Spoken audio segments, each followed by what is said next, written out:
Welcome lovelies, once again, finally got the first ever video for the story's lore. Hopefully the rest of the chapters will follow on after this one. I'm finally back in the game after probably a month or maybe a bit too long of, well, both writer's block, artist block, and a lot of self-doubt in between.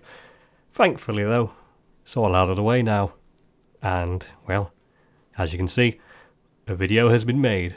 The one you're watching, quite obvious. Anyway, I just hope you enjoy it, really. That is all I must say. This time around, though, I've got a guest. A guy called Max Derrett. I'll send you a link to him as well in the description. But he's been a guest for me today. I wrote the script, and he'll be presenting it for you. The drawings you'll see in this video are primarily done by me, with the exception of a few that I have labelled with the credits, as well as the credits for their socials in the descriptions as well. But apart from that, let's get straight into it, shall we? Huzzah! Greetings, curious wanderer. You have come across an archival text written by a collaboration of historians, astronomers, and mathematicians across the galaxy. One of the few impartial projects where people of all ages, cultures, and experience have banded together to document the rare commodity that is existence itself. This recording is an audio form of research papers detailing the history of the universe and the life within, from as far back as the first beings. We advise you get comfortable, refill your beverage, and wind down as we give to you the amazing tale of what once was, and possibly what may be. First off, an introduction of yours truly. I am Maxim Derridus. My decades of experience have left me in a state of constant enlightenment, and my self-made duty is to bring about the same joy I feel when I discovered this universe's wonders. However, I do give you this warning. There are some excerpts here that are unnerving.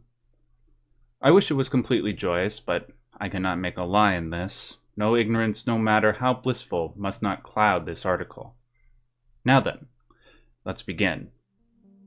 Where else but the beginning? Around 14 billion years ago, a strange event occurred, so wonderfully mysterious that to this day we still debate the true scale of its majesty, the birth of the universe we share. As simple as I may have phrased it, what came before is completely unknown alongside the how and why it happened in the first place.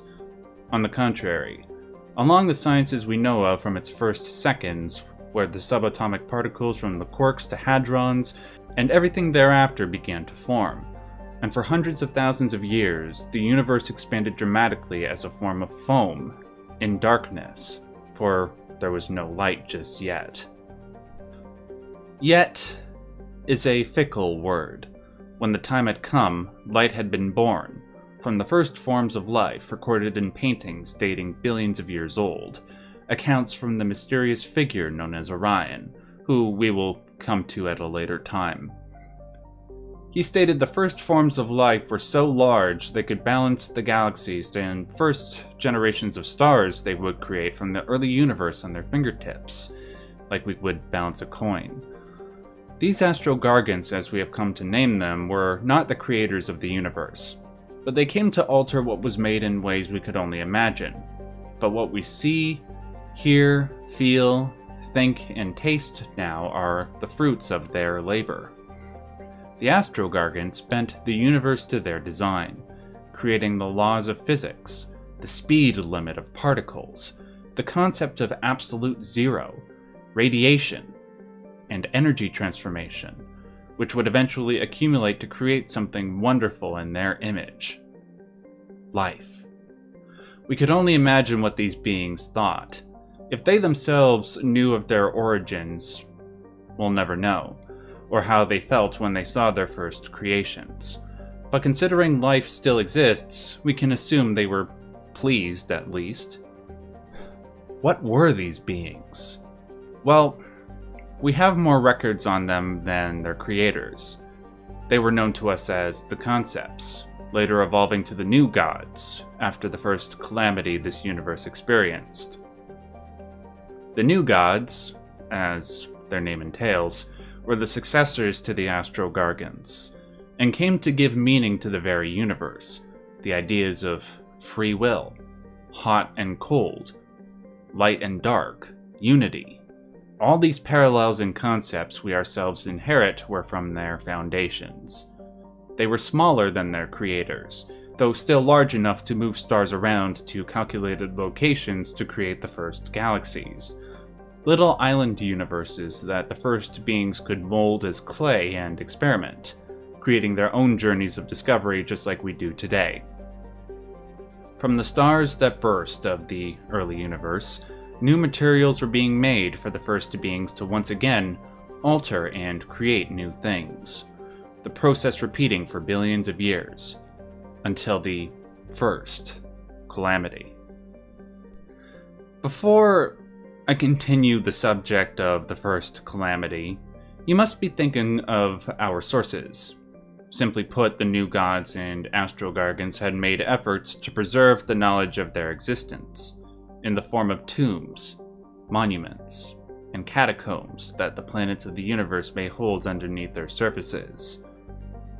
Upon exploring these monolithic structures, we find the artistry of ancient civilizations that were made under the watching eye of these astronomical giants, perfectly preserved and dated 9 billion years ago.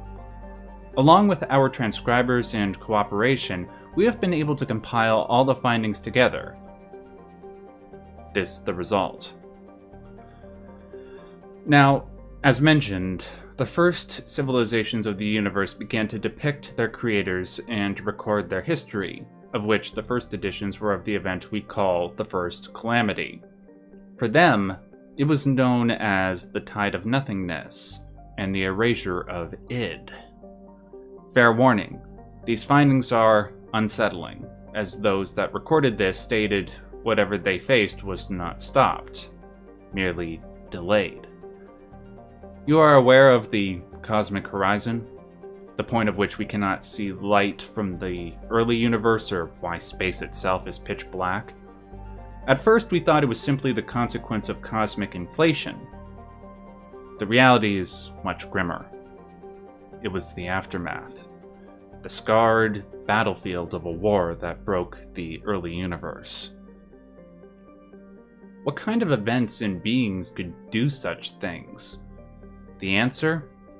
Void serpents, as they were called by the new gods and their makers. They came from outside the confines of space and time, forwarded by beings known as Heralds of Abaddon, seemingly the first wave of an invasion which turned out to be nothing short of extermination to existence itself. Wherever the void serpents devoured, everything that made up the object or being, even their thoughts and its very existence, was erased. Even the memories of those that knew them. We only know of this because it was recorded by the Astro-Gargants themselves, who we could guess were not affected by that horror. We do not know exactly how long this conflict lasted, but the details of the causalities were made of numbers to this day we cannot comprehend. The last number our cogitators held over 40 million zeros, implying the universe we know of and can only hope to explore was merely an atom in comparison to its original. The heralds themselves were powerful beings. Particularly some became infamous to the first peoples as Apollyon, Argeddon, and Geddes, who slew entire star systems of populations in a span of days, which became a unit of measurement for the passage of time. Yes, the concept of days was born out of the rhythmic slaughter of an ancient being of unimaginable power and destructive capabilities, alongside the concepts of evil and all things we typically refer to as being bad in nature. So, how did it end? With big bangs. Quintillions of them. The stars you see in the night sky and beyond are mostly made from those very big bangs. The Void Serpents, who were so large, entire first-generation star systems could be swallowed into their maws with room to spare, had a glaring weakness: entropy. They themselves were both the makers and victims of it, and so were driven by the hunger to consume indefinitely. The Astrogargants, so radiant in energy, attracted the serpents like moths to a flame. They were the only things that could truly sustain their appetites. From their next actions, the concept of sacrifice and heroism was born. As an act of defiance against this Abaddon, the name given to the source of these serpents and the heralds that commanded them, the Astrogargants erupted all their energy out into the cosmos at large. Dispersing it with such force, the universe itself expanded billions of light years, and its acceleration was increased faster than the speed of light, which even now shifts galaxies away from us and creating voids within the vast cosmic web. What was left of them became the second generation of stars, some of which still burn, and those that are no longer here had their elements become the building blocks of new life and worlds to come. From this, the heralds could only return to wherever they came from in defeat, and the serpents, driven by their hunger, turned on themselves in an infinite cycle of consumption and rebirth, creating the first supermassive black holes, of which the galaxies became anchored towards. The quasars we see from billions of light years away are the eruptions of the Void Serpent's appetites as they devour anything that gets too close. The aftermath of this victory left implications we have still yet to puzzle together. But what followed was the Second Age of Prosperity, in which here would be dragons. Following the end of the first calamity, the Second Age of Prosperity lasted for billions of years, during which entire galaxies were created under the guidance of the new rulers of the cosmos, the New Gods. However, they and their masters were not the only participants in the wars that came before. They had foot soldiers, empowered by the New Gods and Astrogargants that were gifted imagination and power to act upon their dreams and wondrous minds. We know them today as the Omegas. They emulated their masters' power. The first generations were said to be able to destroy planets with ease if the need arose, which they never had to. In addition, their minds were so grand and free of constraint. More ideas of thought were sprouted: knowledge, memories, psychology, personalities. Free will itself was expanded upon through the designs and journeys the Omegas took, their powers coming to be called magic, though they themselves could invoke both of their categories. Magic was divided into two fields: the field of idea and the field of matter. The field of idea would be powered by imagination. An example is conjuring fire from your breath or moving an object with your mind. The second, the field of matter, focused on oneself. This could enhance thought processes, make you strong enough to move mountains, achieve flight, and resist the impact of asteroids. Blessed with these gifts, the Omegas under the counseling of the New Gods became the first true mortal rulers of ancient civilizations. The New Gods understood that their interference could hinder the possibilities of what the next generation could create, as they themselves merely copied what their forebears did to lesser degrees. So, they chose to become more self-contained in pocket universes, which we would simply call realms and higher dimensions. The hierarchy was that Omegas led their respective races, under the counseling of the New Gods, who they themselves split into groups called pantheons and inhabited a galaxy each. New gods such as Thor, Vishnu, Yahweh, and Mwindo are such members of their respective kingdoms. With this new order of the cosmos, the universe grew into the wonders we know today, until the second calamity struck, brought on by the descendants of the Void Serpents, dragons. Black holes emit energy, some more violently than others. Remember the quasars previously mentioned? The rays they emitted carried along fragments of the Void Serpent's very beings. True to their nature, these particles fed on whatever they touched, but in a bastardization of life itself. It mimicked the natural process of growth and creation itself, birthing the beast called dragons. Unlike the ones besieging the fringes of the galaxy's north, these ones ranged from the size of continents to gas giants, and numbered much more. When the war began, the Omegas took to the front lines commanded by the new gods. Despite their power, the highest echelons of dragons could stand against them as equals. Most of history remained the same for the next 600 million years. War after war after war against a seemingly infinite number of creatures. Supervoids and the gaps in galaxy filaments are the scars left behind. One notable event was the dragons taking advantage of the Omegas bolstering their forces by devouring the powerful warriors and wizards of the time to bower themselves, and even learn of their gifts and create trivial copies. Upon discovering this, a new god by the name of Ginormous created a lesser copy of himself, mirroring the Astral Gargan's creation of himself. He repeated the process to create the race known as Titans. Their sizes matched the dragons.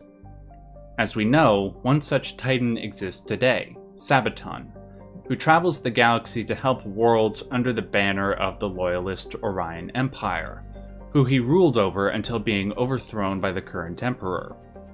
Malition. More on both individuals in their own codex. The battles fought by the progenies of the new gods were insane. We know this because of an extraordinary find on one planet near the core of the galaxy.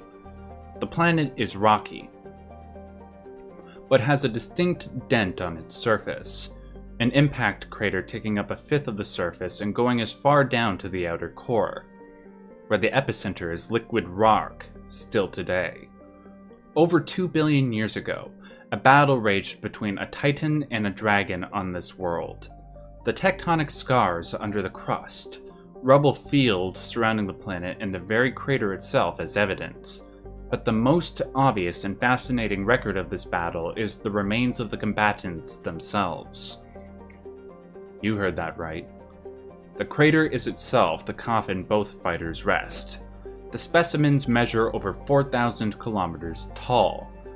The dragon's wingspan itself covered a quarter of the planet's surface. The only way such a crater could form is that the dragon lifted the Titan well above the planet, possibly dropping it, or most likely the Titan managed to wrestle the beast mid-flight, sending plummeting to the planet's surface, killing them both. The ending of this war created the concept of genocide. The new gods, with the support of the Omegas and Titans, slew the dragons down to such numbers, it is a miracle they're still around. However, the original glory once held by the victors was diminished. The new gods, realizing their existence was too encompassed by destruction rather than creation, decided to cast themselves out along with the gifts of their forefathers, existing in a higher dimension. In their absence, they bequeathed the maintenance of the cosmos to their successors, the Titans, who were chosen above the Omegas due to their nature of creation and alteration of the universe. While they would never be able to shape stars and move galaxies like those that come before, the Titans would seed and safeguard worlds to flourish and populate the universe as an act of pure spite against the original destroyers. However, one last event would conclude the Titans' rule in the cosmological timescale, very abruptly. Briefly mentioned earlier, the concepts of evil and all things negative was born from the actions of Apollyon and the other heralds that spearheaded the first calamity. Those concepts haunted the inhabitants of the universe, and to our dark revelation, still do now. We give it other names. Most notably, we call it sin. The Titans' rule sprouted jealously from some of the mightiest Omegas, whose names had been erased from the annals of history, though their actions still echo today, believing they should have been the successors of the new gods since they came before the Titans and served them longer. The envious Omegas fell under the influence of Abaddon, who, through its incursion to our universe all the way back, had left a cancer in the psyche of both body and mind, was now festering after biding its time. Prepare yourself for another grand revelation. The myths of past civilizations, and even current ones, are all based and, in some cases, entirely recounting battles and events during this universal civil war between the Titans and Omegas. The conflict destroyed so much, and its scale was threatening the future of the universe itself, earning its name as the Rebellion of Grand Disaster. How this conflict came to end was so bizarre, we have a hard time wrapping our heads around it ourselves. The records portrayed a being, this one being who brought the new gods back from their self-imposed exile. Its power dwarfed everything and everyone in existence at that point, enough to think if this was Abaddon itself or powerful enough to be its match.